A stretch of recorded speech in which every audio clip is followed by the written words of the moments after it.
I am Barry Lyman, and I want to welcome you all. We're going to have an amazing, amazing training today on a topic that is so important when it comes to finding healthy love. What we're going to talk about today is probably the biggest barrier that people experience when they first start out. And what's fun about it is people don't even realize that it's a barrier until they get it handled. And so that topic that we're going to talk about today is, are you vulnerable when it comes to love? I just love this topic because it's so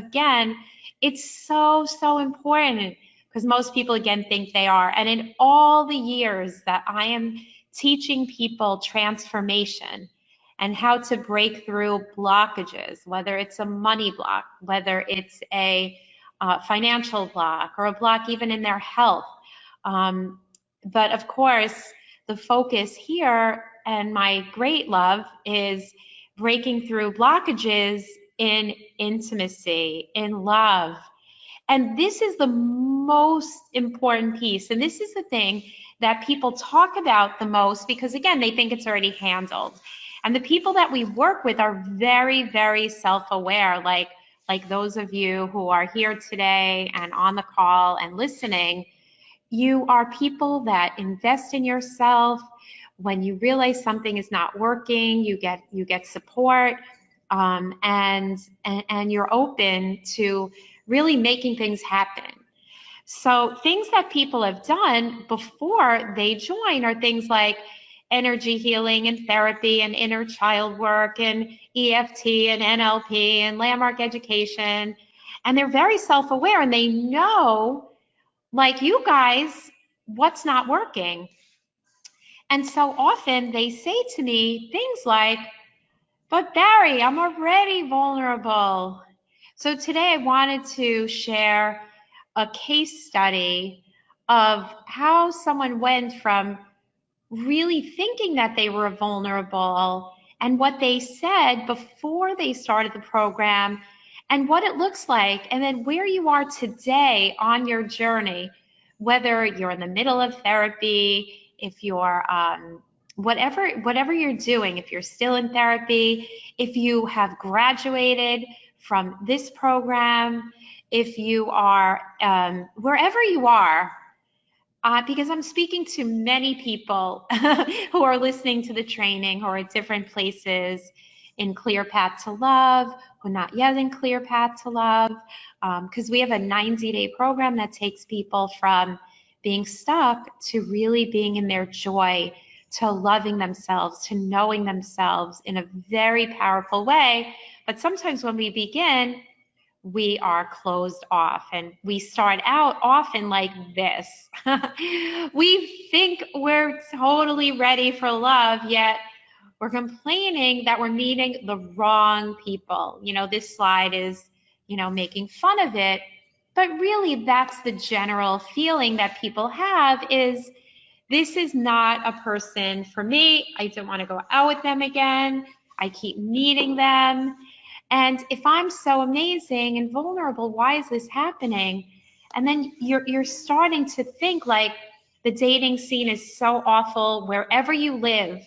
If you live in New York City, or you live in Saskatchewan, or you live in Toronto, you live in Boston, you live in Israel, you live in Singapore, you live in Germany, you live wherever you live in the world, what we're talking about today is very universal. It is a modern day human problem that happens. And then people say, who is going to want me? Who's going to want me? There's so many beautiful, successful women in my community. How can I possibly compete with that? Maybe I need to move to a place where there are more of X, Y, and Z type of people. So fill in the blank for yourself. And then we start to say, as the years go by and we're not getting what we want and we're not meeting the right people, we start to say, well, maybe there really aren't any good guys for me where I live. Maybe there aren't any of the right kinds of women that I need where I live. Like the slide said Chicago, but fill in the blank of where you live. Think about it. Think about all the complaints you have or you used to have when you were dating, and where you are now, where are you holding now? And then men say this also. I just want to meet an attractive woman, that I can connect with intellectually. And I can't seem to find a woman who wants to settle down. I keep meeting women who want to just, have a short-term kind of one-night stand, superficial relationship, but they're so busy with their careers that they don't even see me. So the points I want to bring out here is that, this program and this community is made up mostly of women, but there are so many awful myths out there that you got to get inside the minds of men and get him to, you have to conquer him, and you have to understand him and make him chase you and get more second dates. And that could not be farther from the truth. It is a myth. It's conventional thinking, and it is just plain wrong, and it's very damaging. So it kind of denigrates men to be these just big, stupid, one size fits all kinds of people. And that's really, really, really, really not the truth. And it's really depressing because men, like women, have different backgrounds. They come from different places. Their mindset is at a certain place at a certain point in their life. They have a certain worldview. They have their own blocks and barriers. So if we could do one thing, let's get that off the table. And we're going to talk about why we attract the wrong people. Why are the men meeting women, the marriage-minded men, inviting in women who don't want to get married, who they cannot connect with, and women who want to get married are not seeing those guys, but they're seeing players, emotionally unavailable men, avoidant men. Yeah, they all exist, but it's really about who we are and who we're being and how vulnerable we are and about how clear we are about our vision that really speaks to what is happening in our dating life and what is the pattern that we find ourselves in.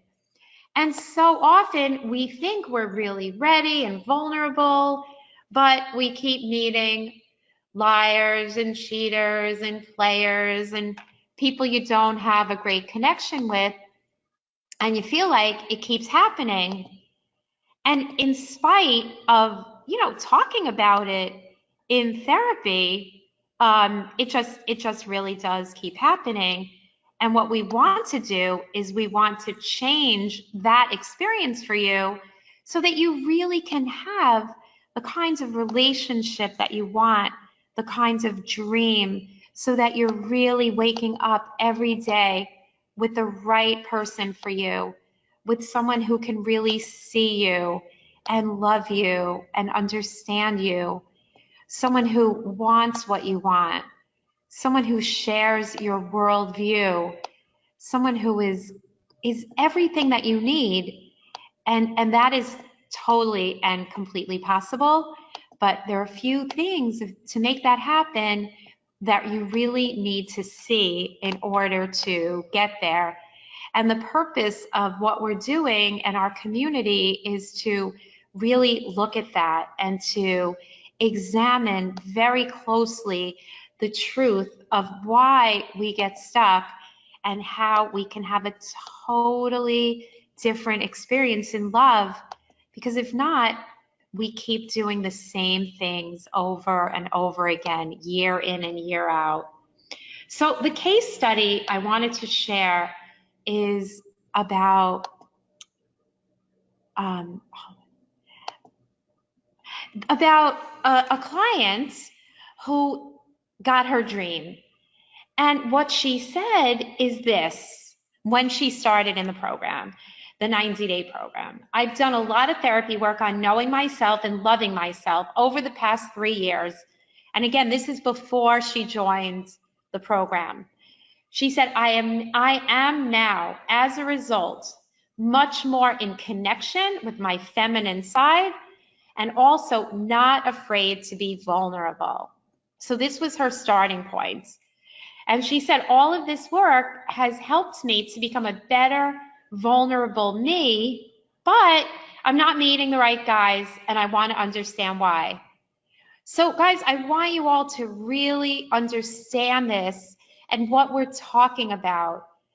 This woman, and her name is Jody, this is how she started the program, with a certain feeling and a belief of where she was holding, because she had done 3 years of therapy, thinking that she's vulnerable, thinking that she's ready, and thinking, oh, she's connected to her feminine side and not afraid to be vulnerable. And so that's the starting point. So how interesting is that? Now, the reason we know that it hasn't solved the problem and why she came to me is because she said, but I don't understand why I am not meeting the right guys, and I want to understand why. The other thing she said in her form is that she said there's a perception, guys perceive that I have it all figured out, or that I might be too good for them, even though that is not how I feel at all. So can you see how interesting and powerful this is? That she's out there, self-aware, and the perception that's coming back at her is that she has it all figured out and she might be too good for them, right? So she's meeting men that are not inspiring, that are kind of not successful, that are not what she wants. And they're not seeing that she's vulnerable. You see that she says she's vulnerable, she feels vulnerable, but the men are not seeing that. They think that she's, too good for them. Now, that's an energy, right? So let's continue. So what does she want? She says, I want to attract guys that are better suited to me. That's what she wants. She wants to get married. She wants a true love. She wants the dream. She wants a real partner she can travel with and cook with and wake up with and share an amazing life and everything that life has to offer, right? Because she's smart. She's a real estate developer. She doesn't have financial problems. She's not confused about her life. She's got friends. She lives in San Francisco. So she's not like confused or anything about, her life. So, and she says that I feel that I consistently attract narcissists, a smart, successful 44-year-old real estate developer, right? Or guys that are not my type at all. Okay, and Jody's no stranger to relationships. She's divorced, but she was in a marriage that just was, again, it was more like a platonic thing. It wasn't like a beautiful love affair. And so she's still, in spite of being successful financially and having a great place to live, she owns her place, not connecting with the right guys. So if that's your situation, I want you to really see this, that you are not alone, And then people say, but I'm already vulnerable, so that can't be the problem. But here it is. It is the problem. Because just thinking that you're vulnerable, think about it. Thinking that you are something, in this case, doesn't make it so. Okay, that there are different kinds of vulnerability, and vulnerability with, with friends, and thinking when you're alone, I'm vulnerable, I'm open, but I'm talking about something different. So I ask that you be really open-minded here, that vulnerability is not what you think it is. You can't know something intellectually and have it show up for real in your life. It doesn't work that way. So intellectually knowing, oh, I'm open, oh, I'm ready. I'm vulnerable. I'm self-aware. So, so again, just knowing something in your head doesn't do it, because what really happens in the human condition is that knowing in your head doesn't solve a problem, and there's always an underlying energy, a vibration that we carry within us that's either a high vibration, a frequency that causes you to invite in the things that you want or attract the things you want, or there's a vibration that is repelling what you want. And it's not a facade. You can't put on a fancy dress and go outside and put on your heels and run around to, you know, like looking good, getting a makeover where you feel good. I get it. It feels good. It's self-empowering to look beautiful and get out there. But what happens when there's another part of you that doesn't really feel like that? So you cannot just cover it up. That would be like icing on a mud pie. And the way you know it's not handled, again, like with Jody, she's not meeting the right men regardless of how much she's doing. And it's not conditional, like, oh, I'm vulnerable sometimes. It doesn't work that way. Life doesn't work that way. Vulnerability is a state of being. It's a state of being. And we're going to talk in a moment about what that looks like, but really creation happens this way. It doesn't happen because you're doing. Think of all the people who work really, really, really, really, really, really, really hard. They're type A at their work. They're always doing, they're running around, they're helping a million people, they're involved in a million projects, they're running around, and they're always working. Like they don't have time for you because they're always working. Does that make them rich and really successful? No, it doesn't. It doesn't, because sometimes we're doing a lot, but we have a money blockage, right? We have a money blockage. We don't believe that we are worthy of it. And that comes again from the past. So whatever it is, you could read every diet book in the world. You could watch videos about dieting, about detoxing, about health. But reading those books, carrying them around, doesn't get you a healthy body. What gets you a healthy body is first getting in the mindset of getting committed, of wanting that healthy body, of knowing that the things you're eating are like poisoning you, are bad for you, are bringing you down, are lowering your energy. So you have to first be in the mindset. That's why some people, they'll take a picture of someone with a beautiful body, the body that they want, and they'll put it on their refrigerator, and that keeps them motivated. Then we empty out all the garbage and crap that people eat, and sugar and flour and meat and heavy things that are not good for you, not good for the planet. And they get rid of chemicals. They dump the chemicals and they throw out the processed foods. And so before they even start their detox or their fitness program, they get rid of anything that's going to poison their body, because that would not be in alignment or congruent with your mindset. And with that mindset, you get up in the morning, you make your green juice, or you have a smoothie, right? So I'm making this point that it's all about mindset first. And the way to get anywhere, if you want to be successful, is be, do, have, right? So it's not the doing that matters. How many of you have been in a lot of therapy and done a lot of coaching and read a lot of books, and you watch all these YouTube videos from dozens of coaches, and they all have something different to say, and you're trying to like do it yourself and just kind of, piece together something and go out and put on a smile, but that doesn't work. So it really means that you have to get in the proper mindset and live it, because again, you cannot fake vulnerability. Vulnerability is such a beautiful thing, but it evokes a lot of fear in people. And I get it. because thinking of vulnerability thinks, oh, I'm going to get hurt. But it's not what I'm talking about. I'm talking about a totally different reality.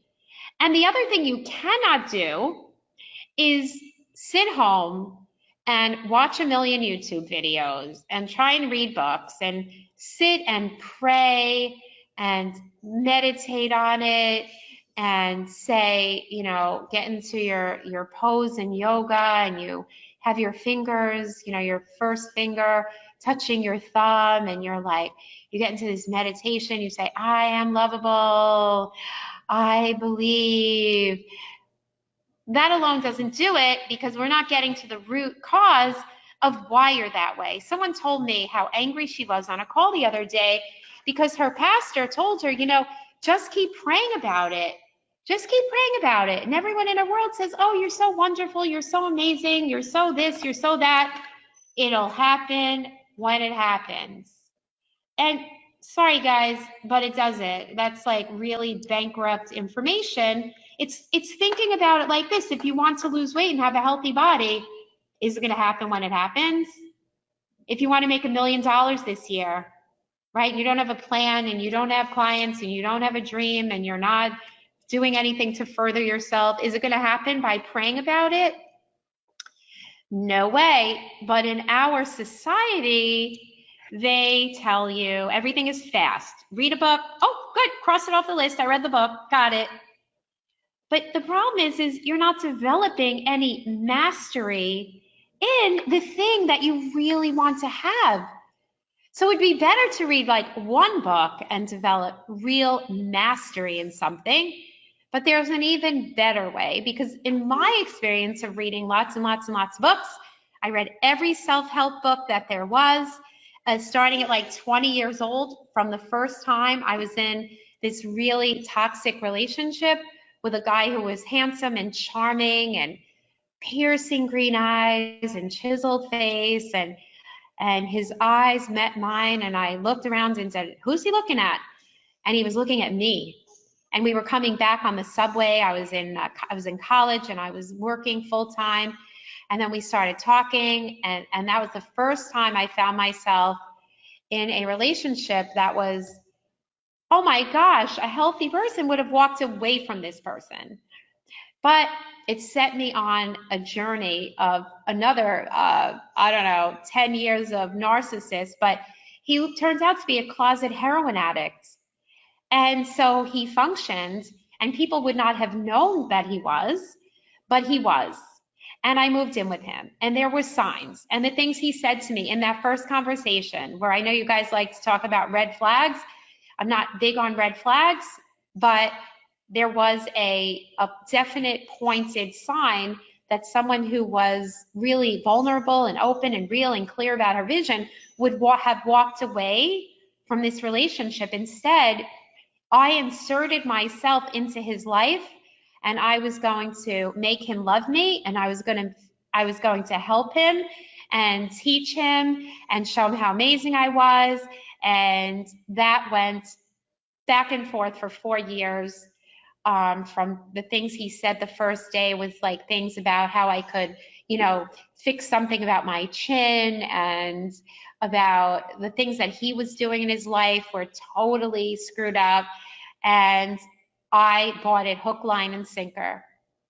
A narcissist love junkie that I was, I put myself there when I could have been doing anything. I could have gone to college in Israel. I could have traveled. I could have done anything. Instead, I decided to take a subway back and forth to college. I was going to FIT at the time, and I put myself in his life, and rehab, and then we worked together, and I helped him in corporate. And not that I didn't learn a lot of lessons, but I could have saved a lot of time had I known about vulnerability and self-esteem and self-worth, and having a clear vision, and knowing, you know, I just really, at the end of the day, needed someone to love me, and I was choosing all the wrong people. And next thing I want to talk about is there's a difference between being vulnerable in your work life and being vulnerable when it comes to love and love and romance. There's a big difference. So when you say that you're vulnerable, I say no. Intimacy is a whole different ball game when we're talking about the difference between work and intimacy. So at work, here's the difference. At work, you know your stuff. You got a degree, you got a certification, you started working for someone else and you learned and you got another degree and you got certified and you got better at it and then you tried new things and then you got the next job and you got even better at it and you serve, you deliver, you sell, you teach, you build things, whatever you do, you know what to do, you do it well, and you're compensated for it. So you know what to do. But when it comes to love, we don't know what we're doing because no one taught us about love and intimacy. And then you might say to me, oh, but Barry, I'm intimate. I have lots of friends. I have them for long times. But keep this in mind. Consider this, that you have different friends. You have friends from college that you share certain things and you have a certain relatedness. But then you've grown and you've, done new things and been successful in other areas and you have other interests and core values that you might not share with your college buddies. But you get together and you're really close with them because you have college memories, right? And then you're still friends with them maybe today because of what you have in common about college. But then you have female friends, you have girlfriends, and some you talk about your health with that you would never talk to your college friends with. And then you have other friends that you like to travel with, but you would never talk to them about your love life. And then you have other people that you have other things that you value together with them, like exercise. You exercise with them. And then if one of those friends turns out to be not what you want and they're toxic and they turn out to not be as supportive as you want, then it's easy to end the friendship and create some boundaries around it because you've grown and we can change all that up. But at the end of the day, you don't have to go home with all of these varied people and open your heart and go to sleep with them and make a commitment to them and be with them for the rest of your life. That's the difference. Big difference. It's kind of easy being intimate with them because you know they love you and they love this thing about you and you have core memories, but that's it. Intimacy is something completely different. Intimacy in most people causes anxiety and fear. Because with intimacy, you really have to open your heart and you must trust. You have to trust.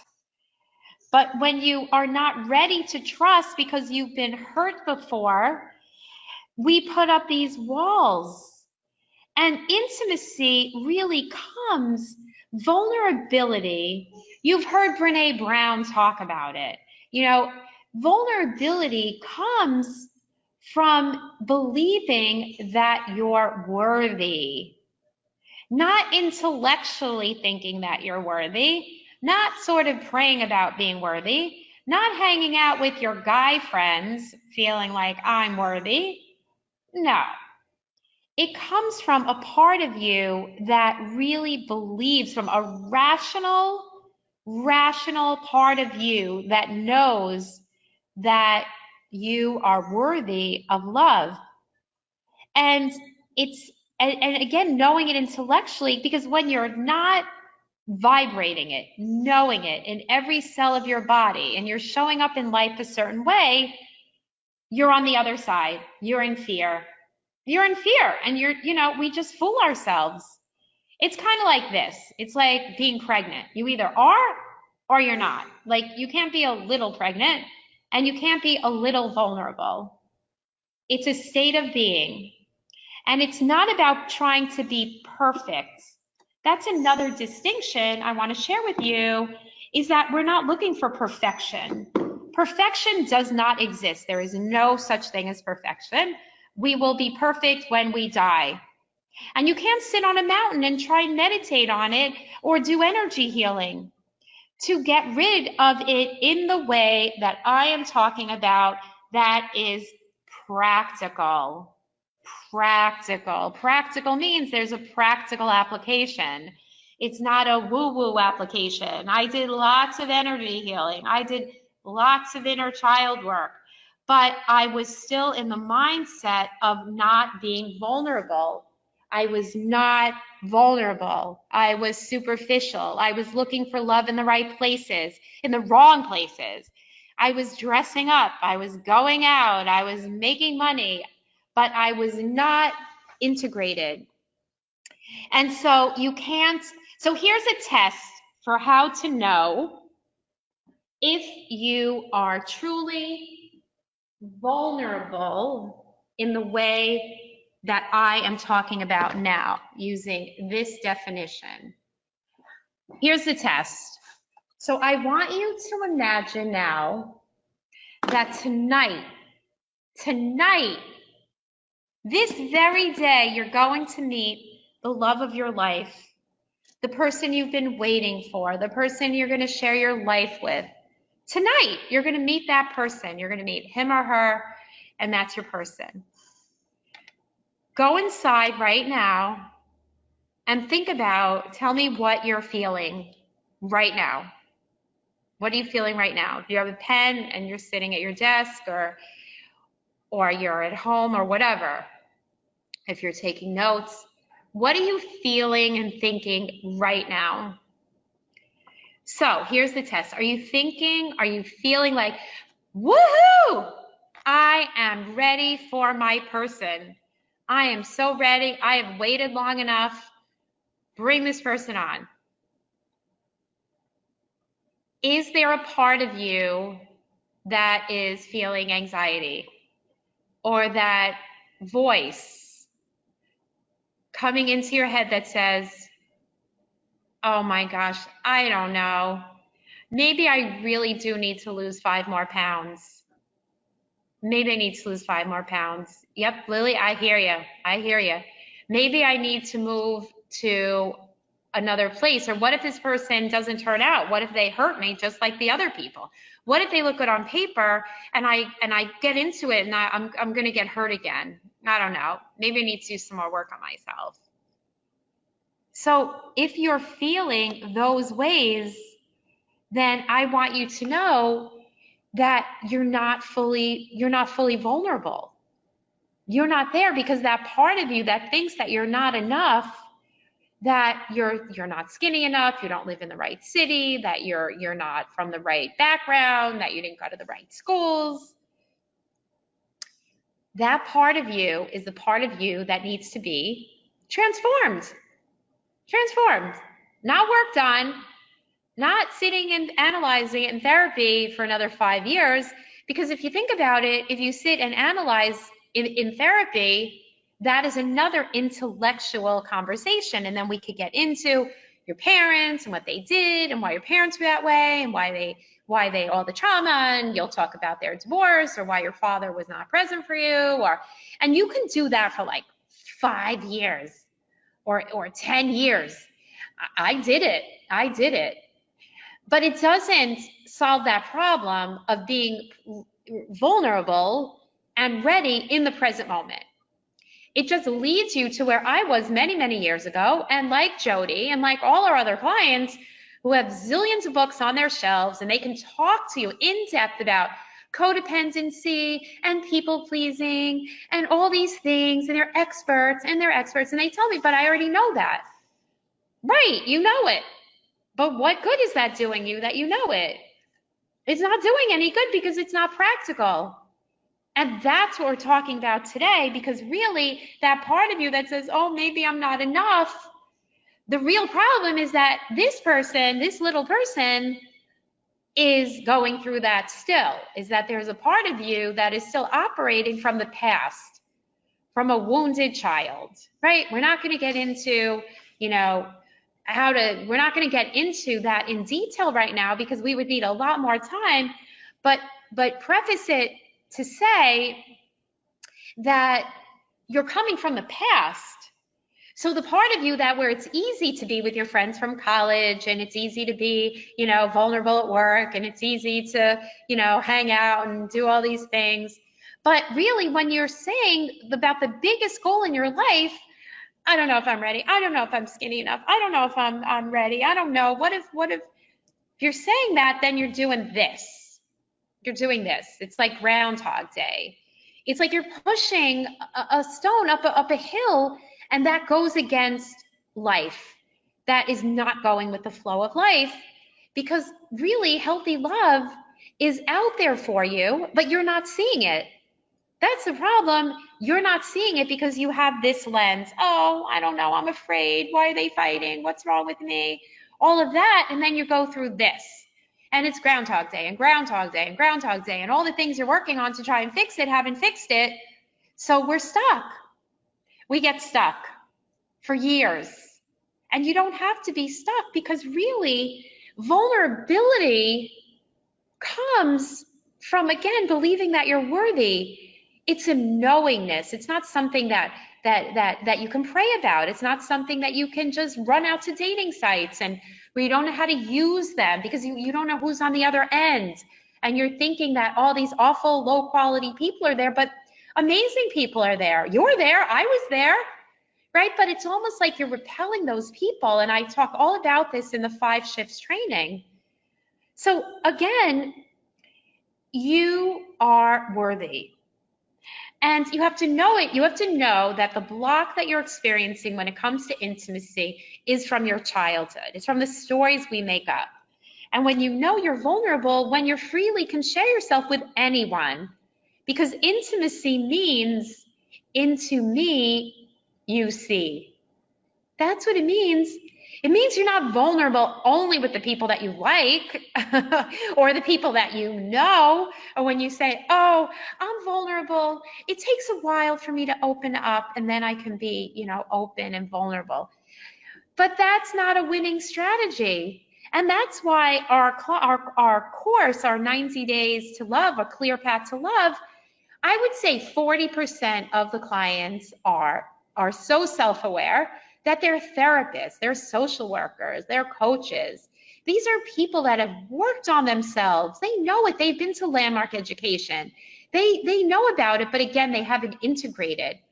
So vulnerability is just a way of seeing the world. It's a way of being. It's a way that you don't need anyone else's approval. It's like true love comes from being visible.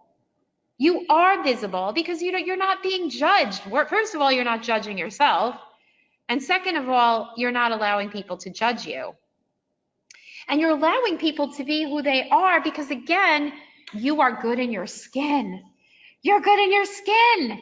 You don't care. You're not hiding from the world, wanting to be under the covers and pretending, running around dating and feeling anxious and scared and literally causing your own demise in love, saying, oh, it's not in the cards for me. What I want doesn't exist. No. What it is when you're vulnerable is kind of like the way if you have kids that you are when you're with your kids or when you're with a baby. You're just looking at the baby, goo, goo, gaga, boo, boo, boo, and you're making faces and you're just being goofy. That's vulnerability, and it's warm, it's loving, it's high vibration. Instead of judgment and fear, you're open. You're open and you accept yourself as you are, and you're free, and it's a high vibration energy. High vibration. And it's so different than pretending. For years and years, I pretended. I thought if I had a beautiful house, a big house, and was in a relationship with someone, then I would be high vibration. But no, I was in relationships with people I was not happy with, who were narcissists, or who I was begging for love, and I was trying to show the world that I'm okay. But it doesn't work, because at the end you feel sick. You're not living your best self. You're not high vibration. And the work I was doing to try and fix myself, like in therapy, was not the right work. Now, therapy is great if you want someone to listen to you and validate you. You need someone to talk to. You pay them $150 an hour, $200 an hour, and you come out and you feel understood. And then, boom, you get on a dating site and you don't know what the heck you're doing, because you don't know what to do. You don't know what to say, and you're still magnetizing the wrong people. So you see, guys, what I'm talking about? So when you're vulnerable, you're good in your skin. You're being free and you're being true to yourself.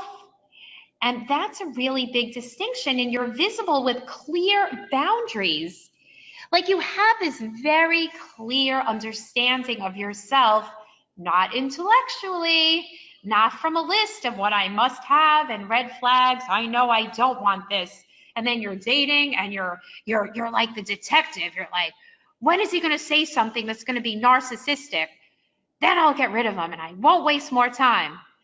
Or you're looking at the person and you're just waiting to see how they're going to screw up, and then you get rid of them. Like now you're wasting a lot less time than you would have. I know for me, I would get into a relationship with the wrong person and be there for 4 years. So I know what you're talking about. But in this paradigm that I'm speaking of, you're not doing that. You're not wasting time with the wrong people because you know yourself and you're skilled and trained to find the right people that you're vulnerable with, that you share with. And in your life, you're not like running around type A, trying to get everyone to love you, trying to help everyone, doing a million projects at the same time. Instead, you know what's most important. You're on the right foundation. You're at the right mindset. And you have clear boundaries with the people in your life. And you have clear boundaries with yourself. If you're committed to a certain thing in your life, then you start to prioritize that. And you set boundaries about what I'm not going to do versus what I will do. Now, the problem people make is they do a little of this, they read this book. They do a little of that, they listen to this podcast. They do a little of this, and they're doing a lot of like stuff that isn't a step-by-step kind of approach to getting where you want to be. And then you're people-pleasing, and oh, I got to go take care of my parents. Like, God, please, I want you all to take care of your parents, to take care of your children. Don't get me wrong. If someone is sick, I want you to be there for them. God forbid you should think I'm saying you should be selfish. That is not what I'm saying. But I'm saying if you're taking care of ailing parents for 10 years and you're not getting help from someone else and you're not getting, a right nurse or the right home care or the right solution, and you're saying I can't do anything else but take care of my ailing parents for 10 years, or I can't date and have what I want because I have kids. Who's going to want me with these kids? Who's going to understand my situation with my parents? And to that I say, that is insanity. You can take care of your parents and you can come and be prioritizing yourself and work with a plan and have balance. I'm not talking about urgent situations. When someone's sick, you have to rush them to the hospital. I'm talking about when you're going on for 10 or 15 years, focusing on building someone else's company, making someone else rich, helping someone else have free time, and you are not prioritizing yourself, or you have a friend who is always sucking your energy. That is not going to get you where you want to be. You have to love that friend, but you're not there to fix them or save them. So here, in closing, Jody found out why she was not being vulnerable. We dug in there, we looked at it, she got future focused, she stopped repelling love, and she found out what it was from the past that was keeping her having walls up, not connected to her own worthiness for love. And it had to do with her childhood. It had to do with her beliefs. And it was a very deep, deep-seated belief that she had covered up and that she surrounded herself with, all this self-help and personal growth. But again, it was not practical. And she did not get there until she figured it out. We literally, in a couple of weeks, guys, not 6 months or 3 years of energy healing and therapy and analyzing and taking time off to heal yourself. That's not what it takes. If you want to write a book and you take 3 years off before you write it, that's called avoidance. That is not the way to get there. If you want to be healthy and you say, oh, I'm not going to work out this Sunday or next Sunday or the Sunday after because I have to go do this, or, oh, I'm distracted, I'm going to be on Facebook. That is not the way to do it. So we do it a different way. And I talk a lot about it in the 5 shifts training. But what we do is we get future focused. We handle the clogs, the limited beliefs, the things that you don't even know are clogging you, and the things you do know. You may know your mother was critical. You may know she was a narcissist. You may know that you have issues with your father because he wasn't present. But again, knowing that and sitting and praying, oh God, release me from that blockage, is not going to do it. It's not going to do it. We need to get future focused. We need to have you stop repelling love. And the number one thing is to get vulnerable in the way that I'm talking about. So Jody said at the end of the program, I went from dating the wrong guys to married to the man of my dreams, and I met him 4 months after completing the program, and we married a year later. That is called transformation. That is called success. That is called something that's worth investing in my mind, because the people that do this program, like you guys here that are listening, and the ones that are thinking about it, what would it be worth for you to actually get out of struggling and suffering and spinning? And I hate online dating, and you're running around trying to analyze why it's not working and fixing yourself and having friends to talk to about it that have no clue how to help you. They have no clue how to help you. Your happily married friends tell you, oh, it'll happen when it happens, or they'll tell you to get out more, or they'll tell you whatever they're going to tell you, but it's not a plan. Or you're taking advice from single friends. Oh my God, that's the worst thing you can do. Take advice from single friends. They're single. It's like the blind leading the blind. I got rid of, when I really changed my mind and I decided that I wanted to change my life and have a healthy life with a healthy husband and live my dream, I ditched people that couldn't help me, and I got the mentor that could help me. And that's what helped me to put together this program for people that thousands of people have created healthy love. Melissa said this. She said, my major blockage was thinking I wasn't good enough. Okay. And she's a surgeon. Okay. And she said it was helpful to speak to Barry, but not just uncover that, but the realization that it's not true, right? And thinking it through by myself didn't get me to that conclusion in the same way. Now that I know that, I feel free to focus on, nurture, and express my true self. That's from Melissa, who is very close to being engaged. When she wrote this was a while back. So it's beautiful. And someone else said this, my biggest breakthrough came around module 2 when I realized my fear of making a mistake and the fear of being vulnerable. That is how she started the program. And in the middle, just 3 weeks into it, she said the fear of being vulnerable, that's what really was preventing me from finding love. So I want to end here. That vulnerability is not what you think it is, right? Vulnerability is knowing in your, here's a Yiddish word, in your kishkis, in your gut, in your every cell, you walk in the world a different way. You love yourself. You have a vibration that is high vibration, that's love, that's beautiful, that is inviting, that is accepting, where you can allow other people to be who they are, just who they are, the way they are. Sharon had a big breakthrough, in being able to be with our parents instead of being angry, and being with friends and closing off friends. And she said what it costed me not being vulnerable was a lot of grief, was a lot of sadness. And because she's a graduate of the program, she knows that she creates her own reality. Lily creates her own reality. Amber is creating her own reality as we speak. And they're showing up differently. So when you're dating, it's a whole different deal. You know what to say. You know who you are. You have a clear vision. Because most people think, oh, I just need someone this, he's Jewish, he's this, he's that, he's smart, he wants a kid, he wants to be. Okay, great. But you know that you can meet people like that who you still feel like shit with, who are still narcissistic, right? So it's not about that. It's about something very different. And we'll talk about what that very different thing is in a future training. So I'm going to end here. I want you to write down now what you're taking away from this conversation.